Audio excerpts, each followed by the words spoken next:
If you get injured while you're at Marine Corps boot camp, you will be sent home 100%.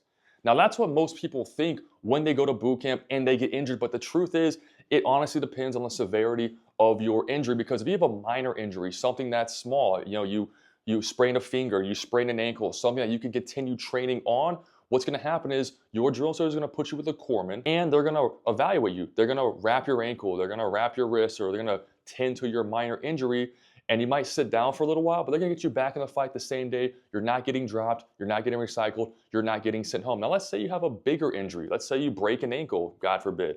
You really roll your ankle bad, you sprain a wrist, you do something, or you break a wrist, something that's really hard on the body that's not easily recoverable from. Yes, at that point, you will be dropped from your current platoon and you will be sent to special training company at MRP. What is MRP? It's Medical Rehabilitation Platoon. It's where recruits go who have greater injuries than something minor that allow them to recover in a controlled area. This is for people who break their wrists, they break their arms, they break their legs, they have something that you cannot recover from quickly that allows them to still be at boot camp, to still get paid, which people don't realize that, but most importantly, recover so that once you are fully recovered and you're healed and you're cleared by the doctors, then you pick right back up at the training day you were dropped on. So let's say you're in phase 3, you were a few weeks away from graduating. Guess what? You pick back up in phase 3, whatever day you were dropped on, and you pick up and you continue to fight right there till the end. You do not start over just because you get dropped.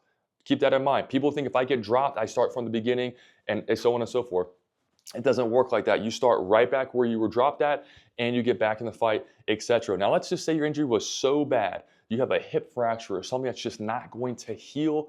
At that point, you will be put on a med board with the potential of actually being sent home permanently or to continue healing. And then once you're better and you're cleared, with the ability to come back in the future. But that is typically reserved for the most severe cases of injuries that just will not heal while you're at boot camp. I've known guys personally that were at boot camp for 9 months due to an injury. And yes, it's tough. Yes, it sucks because you are in boot camp 3 times longer than you have to be. But what's important is that they graduated and they're Marines today. And when I asked them about it, they said it was worth it. But again, just because you get hurt in boot camp, it doesn't mean you're going home, but it does mean you have the potential to be dropped to a medical platoon to get healed up and then get back in the fight.